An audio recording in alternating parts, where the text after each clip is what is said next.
Porque há quem diz que nós valorizamos a graça para se dar liberdade para pecar. E uma das coisas interessantes que eu ouvi de Paul Washer é exatamente isso. Existem aquelas situações pontuais, não é? Nós pecamos, e lá em João está escrito que a possibilidade de pecar, por causa da natureza pecaminosa que todos nós temos, ela é inerente ao ser humano. São, digamos, os pecados pontuais. Mas todas as vezes que pecamos, nós que já temos essa experiência, já fomos chamados à graça, o pecado nos incomoda. Nós não nos alegramos com o pecado, nós nos sentimos desconfortáveis com o pecado. E nós não podemos chamar o pecado de outro nome, senão de pecado. Não é? Então, nos sentimos desconfortáveis. E na medida em que nos sentimos desconfortáveis com o pecado, nós buscamos o perdão através do arrependimento, que é um arrependimento constante, no sentido de manter a nossa sintonia com Deus e com os princípios que o Senhor estabeleceu no Sermão do Monte como os princípios marcantes, as colunas mestras do Sermão do Monte para a vida no reino de Deus. Então, graça não é um passaporte para o desregramento moral. Graça não é um passaporte para você viver de qualquer maneira. Graça é para você entender que mesmo pontualmente pecando, você está abraçado por ela. Está escrito, não é? Tiago disse, não é? Filhinhos, não pequeis, mas se alguém pecar, temos um advogado junto com o Pai, Jesus Cristo, o justo. Agora, quando você vive deliberadamente no pecado, quando você usa a graça, não é? Você usa a graça e vive deliberadamente, você não sente nenhum incômodo, você não sente nenhum desconforto, você não sente nenhuma... A sua consciência não lhe traz nenhum incômodo. Eu diria que provavelmente você ainda não experimentou a conversão. Porque quem já se converteu, certamente vai se sentir desconfortável com o pecado. Não é que vai viver a vida perfeita hoje. E quando Deus nos olha, Deus não nos olha diretamente, Deus nos olha através de Cristo. E a perfeição que temos é a perfeição de Cristo que habita conosco. Não só habita conosco, mas habita em nós. No entanto, eu gostaria de entrar aqui mais em 3 outros pontos sobre essa ética, já que eu não posso tratar especificamente dos 3 capítulos de maneira específica. Eu tenho aqui mais outros pontos anotados, para os quais eu quero chamar a atenção em relação ao Sermão do Monte. Primeiro, por que a ética do reino de Deus é absoluta?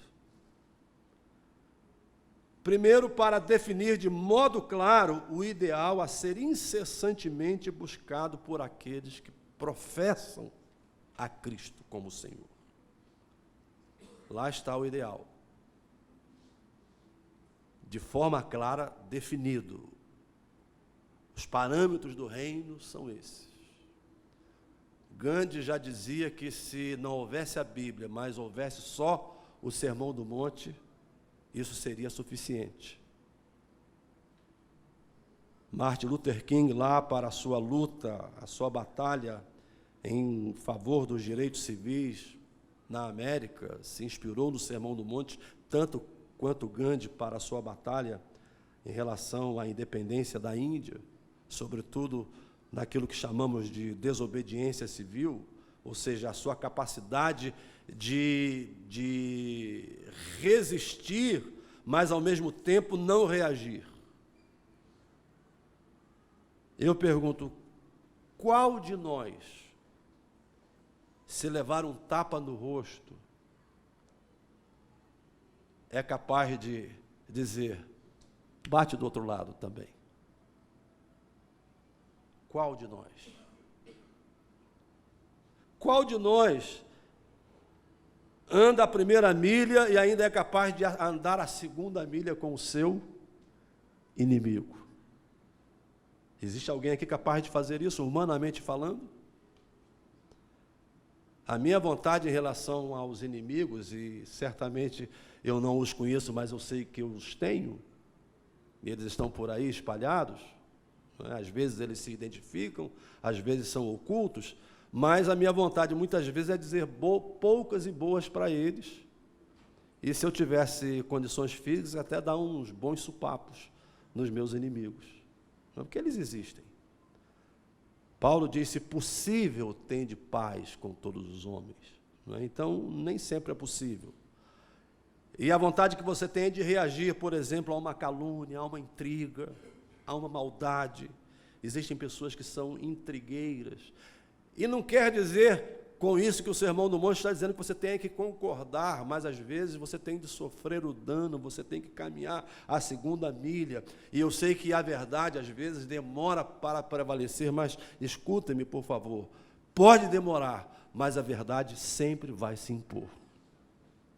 Isso aí é tão certo como eu estou vivo aqui, a verdade vai se impor. Demora às vezes é rápido. Eu tive uma situação em Teresópolis, lá, recentemente, em relação a um prefeito que foi eleito, e na época eu disse a algumas pessoas, olha, vocês não conhecem de quem se trata, eu conheço, eu convivo, mas hoje quem tem o patrimônio político é ele. Então a minha palavra em nada, pouco significa, mas aguardem que com o tempo ele vai se revelar.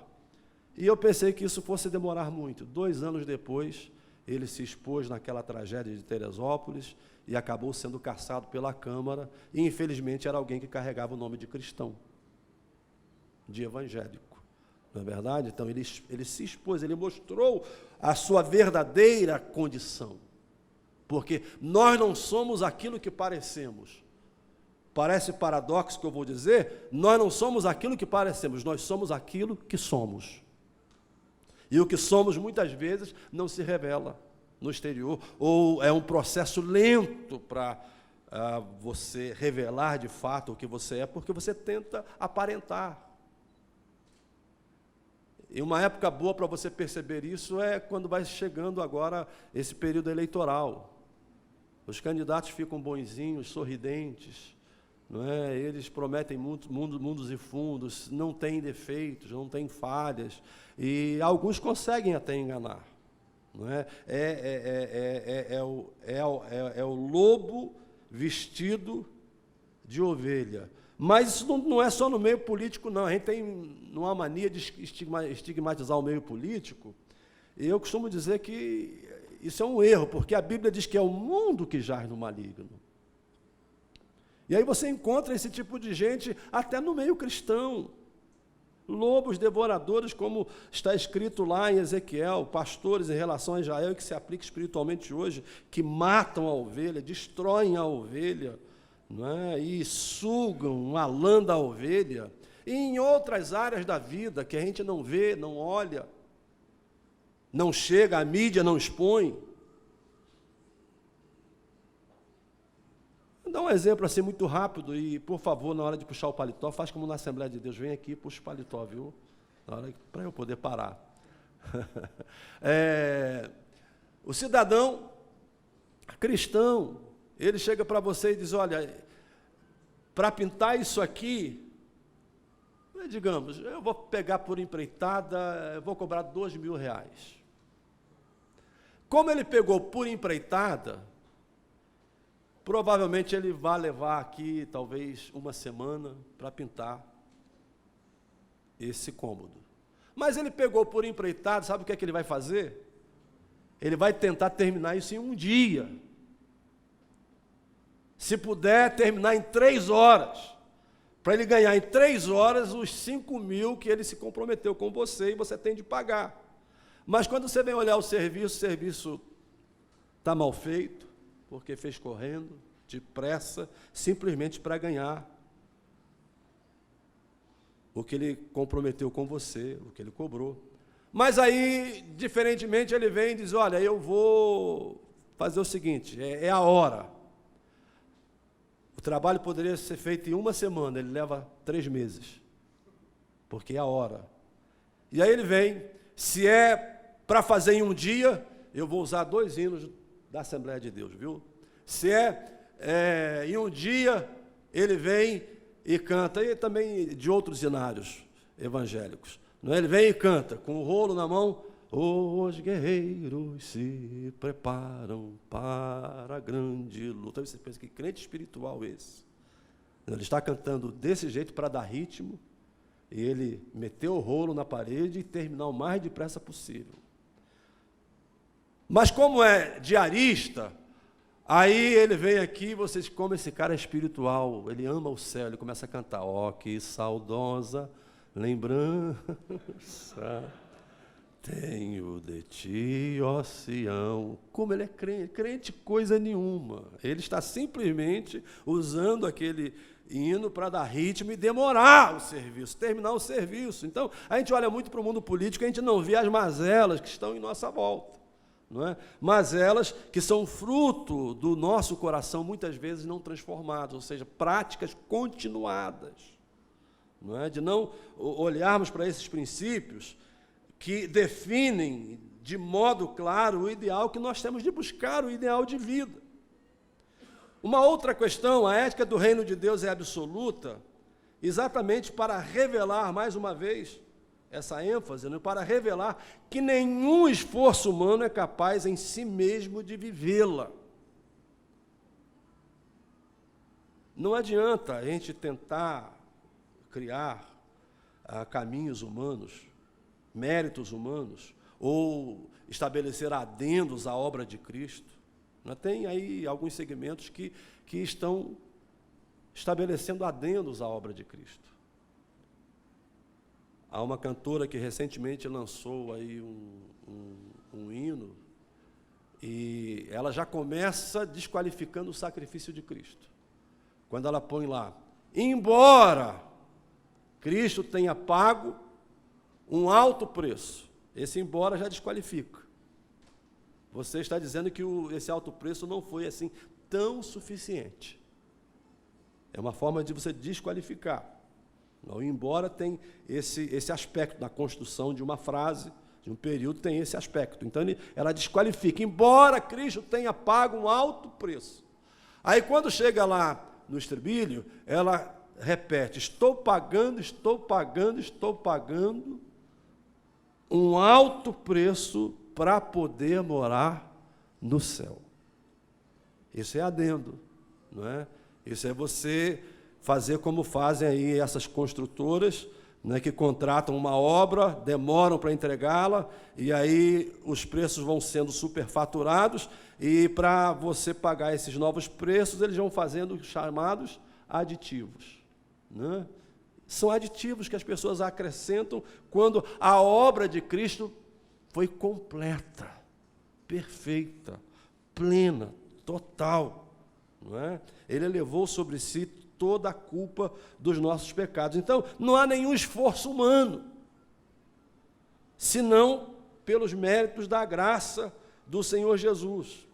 Em terceiro lugar, essa ética é absoluta para demonstrar de forma antecipada o sublime estilo de vida a ser experimentado na dimensão futura do reino de Deus. Ou seja, nós estamos olhando hoje, nós estamos buscando esse ideal, estamos procurando viver esse ideal, não pela nossa força.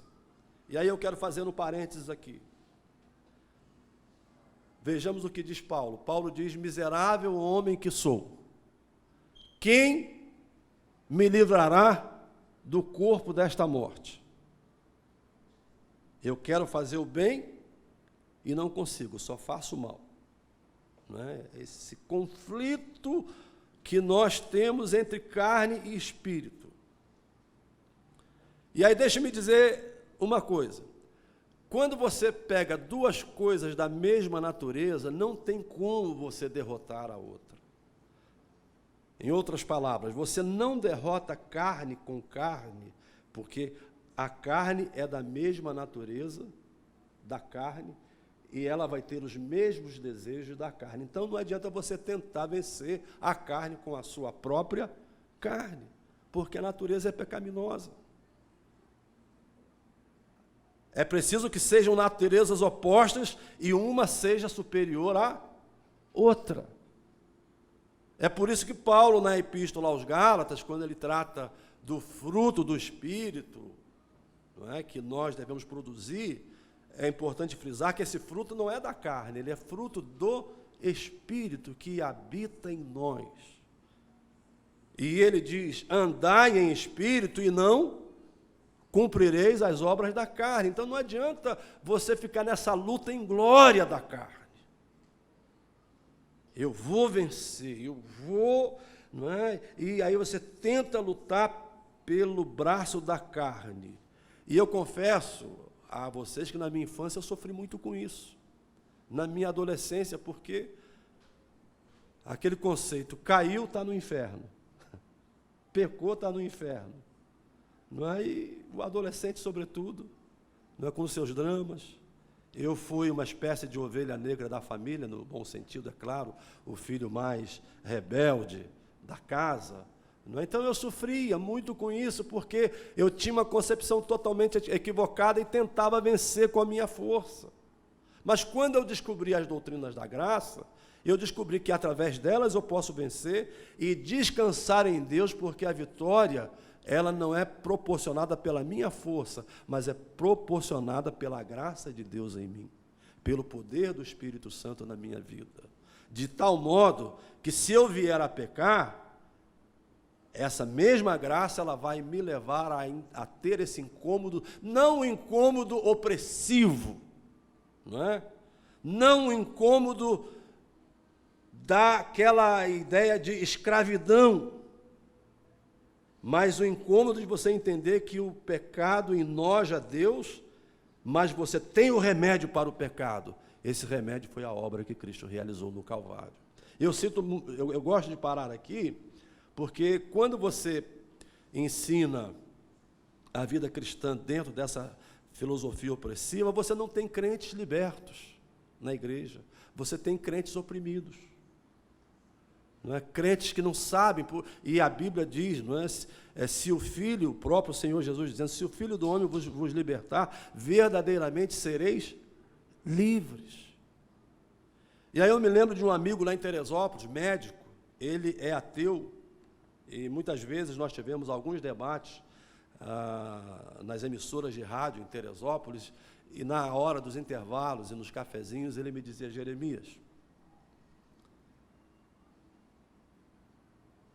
todas as vezes que eu estou no consultório e chega uma senhora de coque, bem aqui enrolado na cabeça, com a manga aqui, com o vestidinho lá embaixo, com aqueles sapatos fechados, e aí vocês com esse estereótipo já sabem mais ou menos de que tipo de cristão eu estou falando.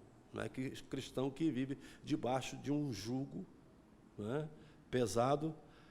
E aí ele diz para mim: eu já preparo a receita azul, porque a primeira coisa que ela vai me pedir é tranquilizante. E eu tive de concordar com ele, porque ela não vive aquilo porque é a graça de Deus que leva a vivê-la, mas por imposição legalista, não é? Por uma opressão religiosa. E vida cristã não é opressão religiosa, vida cristã é liberdade em Cristo Jesus. Nós temos lá o padrão, nós temos lá o ideal, nós temos lá o horizonte, não é? Mas nós só vamos vivê-lo de maneira perfeita no dia em que a dimensão perfeita do reino de Deus for implantada no mundo. Hoje nós vivemos em parte, e vivemos pelo poder do Espírito Santo, mas, de qualquer forma, por outro lado, se o crente não manifesta o desejo de aperfeiçoar a sua vida cristã a cada dia, e eu pergunto, de onde vem esse desejo? Vem da carne? De forma alguma, esse desejo vem do Espírito Santo em nós. A carne vai desejar outras coisas. E não é que os instintos da carne em si mesmos sejam pecaminosos. Há quem ensine que a prática do sexo é pecaminosa porque ela se introduziu no mundo depois da queda. Isso não é bíblico, isso é uma aberração absurda, não é? Então, nós temos os instintos, e eu costumo dizer que tentação é atalho. O que é atalho? Atalho é quando você sai da via normal e busca uma via secundária para tentar chegar mais cedo a um local legítimo onde você quer chegar, mas você vai através do atalho. Então, os instintos que nós temos são normais. A gente fala muito de sexo e tantas outras coisas, mas eu pergunto, comer demais é pecado? Gula. Não é claro que Paulo fala disso num contexto completamente diferente do nosso, onde havia aquelas bacanais, onde se comia, e havia locais próprios até para as pessoas irem lá e pôr para fora e voltar a comer. Eu me lembro até a história de um cidadão que comeu, e ele disse, rapaz, eu queria comer mais, e não aguento. Aí alguém falou para ele, olha, faz o seguinte, vai lá no banheiro, põe o dedo na boca, bota para fora e volta. Aí ele disse, olha, se coubesse um dedo, eu ainda ia comer uma banana. Gula, não é? Gula. A carne, nós temos instintos, Deus nos dotou com esses instintos. Agora, eles levados a essa condição extrema e por causa da nossa natureza pecaminosa, se eles não estiverem controlados pelo Espírito Santo, eles nos levam a viver uma vida pecaminosa contra Deus. Não é porque é você dar vazão aos instintos pecaminosos que operam na nossa carne. Então, o cristão ele tem que manifestar esse desejo, mas esse desejo não é dele. Eu gosto de frisar, quero frisar isso, esse desejo vem de Deus. É Deus que planta no nosso coração. É o Espírito Santo que planta no nosso coração. Não é um desejo nosso. O nosso desejo é para o pecado. Não é? O nosso desejo é viver a vida segundo o curso do mundo. Então, é um desejo que vem de Deus. É um desejo que vem através do Espírito Santo. É um desejo que resulta de estarmos crucificados com Cristo, mortificados para o mundo e vivos para Deus. E essa mortificação é uma mortificação diária. Então, o cristão tem de manifestar esse desejo. E isso vai revelar que ele experimentou a verdadeira transformação interior. A transformação do coração, porque as coisas começam aonde? Começam no coração. Elas começam lá dentro.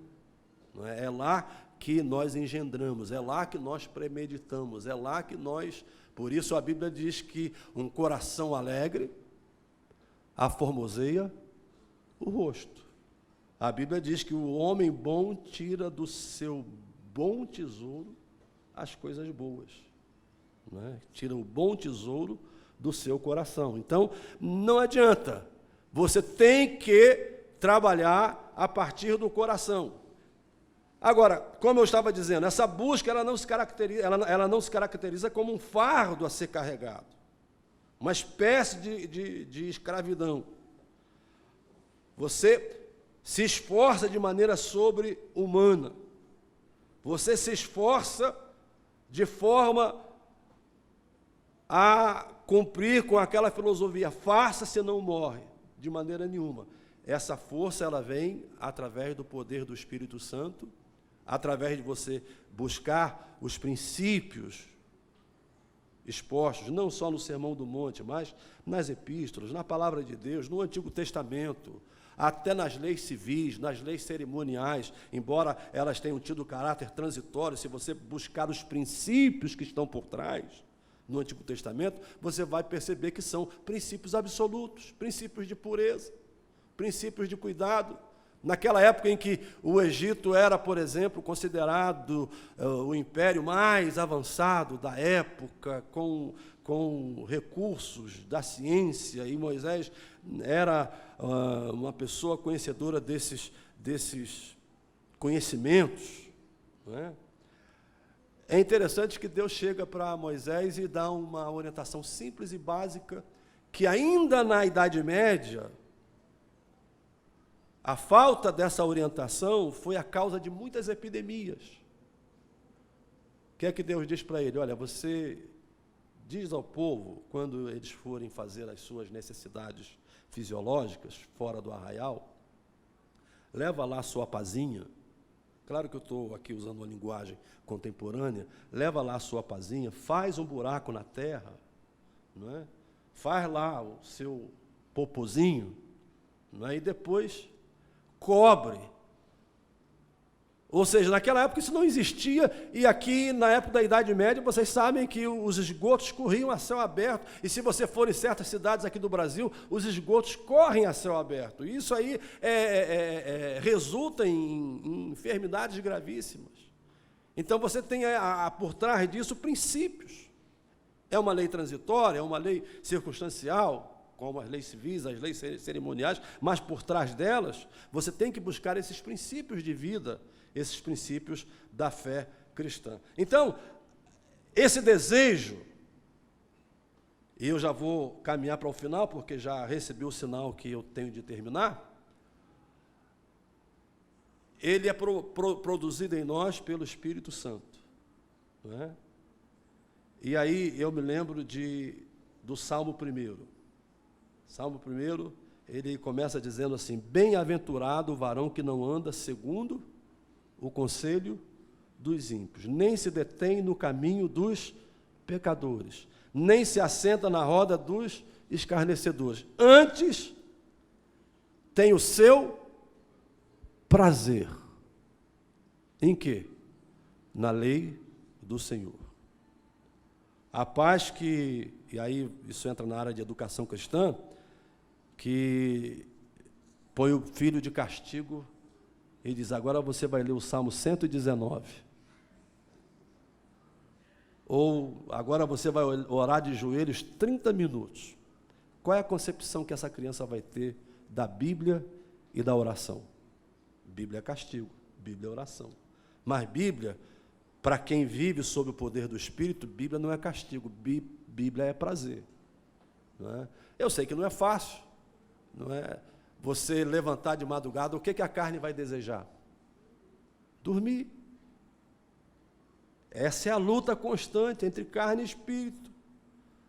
Você se disciplinar para ler a Bíblia, mas quando você começa a ler, o sono vai embora, a força da carne vai embora. Por quê? Porque predomina o poder do Espírito Santo na sua vida. Então, buscar viver esses princípios do Sermão do Monte, são muitos aqui. Não é? Eu disse que eu não poderia entrar nos detalhes, e não posso. Não é? Também não posso oferecer o livro, porque ele está esgotado. Não é? Mas quem quiser adquirir, tem aí o de Martin Lloyd Jones, tem aí o de John Stott. Eu acho interessante estudar o Sermão do Monte, porque ele tem o resumo da ética. Qual é a ética do reino de Deus? Qual é a ética? Muito obrigado. Temos aqui, pelo menos, um exemplar dele, não é, da editora Fiel, Estudos no Sermão do Monte. É uma obra volumosa, não é? Vale a pena adquirir. Eu cito Martin Lloyd Jones no meu livro várias vezes. Não é? Há uma outra obra aqui extremamente interessante, A Bíblia e o Futuro, de Anthony Hoekema. Não é? Ele mostra a escatologia futura, o estado do crente entre a morte e a ressurreição do corpo, o juízo final e a nova terra. Eu também cito esse autor aqui no livro, e há outras obras, mas a de porte sobre o Sermão do Monte que nós temos no Brasil é essa, e a outra de John Stott. Não é? Depois nós não temos qualquer outra que eu me lembre, senão essa minha que já está esgotada, mas eu diria que vale a pena estudar o Sermão do Monte. Não é? É interessante para a gente compreender, não é? Como é que ele se aplica, como é que nós podemos vivê-los, como é que nós podemos dimensionar essa ideia, por exemplo, que se cria. Já estou terminando, viu? Ele me deu 5 minutos. Nós temos aquela ideia do que Schaeffer fala muito na sua obra, naquela trilogia, né? Do pavimento de cima e do pavimento de baixo. Né? Vida cristã é uma coisa e vida secular é outra. Mas quando você vai para o Sermão do Monte, você percebe que isso não é verdade. Jesus diz: vós sois o sal da terra. Vós sois a luz do mundo. Ele diz que não se pode esconder a luz debaixo de um alqueire, ou seja, numa caixa virada em que ela fique escondida e não possa ser vista. Ele diz, a cidade não pode ficar escondida sobre o monte. Eu tenho a felicidade de morar em Teresópolis, então quando eu saio do Rio de Janeiro de carro e pego ali a Rio Teresópolis, à minha direita, à minha esquerda, eu olho para as montanhas de Petrópolis à noite e vejo um montão de pontos de luz acesos. Por quê? Porque não se esconde.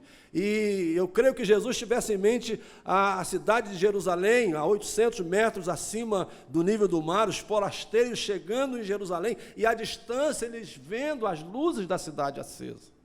Então, vós sois a luz do mundo. O sal da terra, ele usa a expressão dizendo, se o sal perder sabor, qual o sentido há nisso? Aí vamos lá. Trevas são a ausência de luz. Se houver luz, não haverá trevas. E a luz penetra em todas as áreas, em todas as camadas, em todos os segmentos.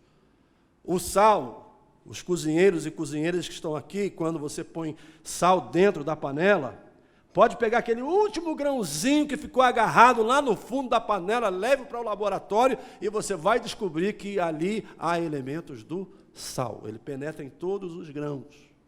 E por fim, Jesus completa ali dizendo, para que isso? Para que os homens vejam as vossas boas obras. Isso não tem nada a ver com a salvação, não é fazer obras para ser salvo, né? Para que vejam as vossas boas obras e glorifiquem o vosso Pai que está nos céus. Isso é confirmado por Paulo, quando ele diz lá em 1 Coríntios, capítulo 10, verso 31, quer comais, dois elementos básicos que nós fazemos todos os dias, quer comais, quer bebais, ou façais qualquer outra coisa, fazei tudo para a glória de Deus. E o Sermão do Monte termina com não só os discípulos, e aí concluo de fato, não é? Termina com a multidão maravilhada. E maravilhada por quê? Porque Jesus estava ali e ensinava como quem tem autoridade, diferente dos fariseus. E alguém pergunta, mas qual o significado disso? O significado, em suma, quer dizer o seguinte, os fariseus ensinavam, mas não praticavam. Ensinavam como um código de regras, não é? Um padrão aos quais eles próprios também infringiam, diferente de Jesus. Ele tinha autoridade porque ele praticava o que dizia. Então, a autoridade nossa está em nós buscarmos viver esses princípios, não pela nossa própria força. Eu, quanto qualquer outro de nós que aqui está, nós não temos condições nenhuma, não é capacidade alguma. Nós vamos sempre depender da graça do Senhor Jesus.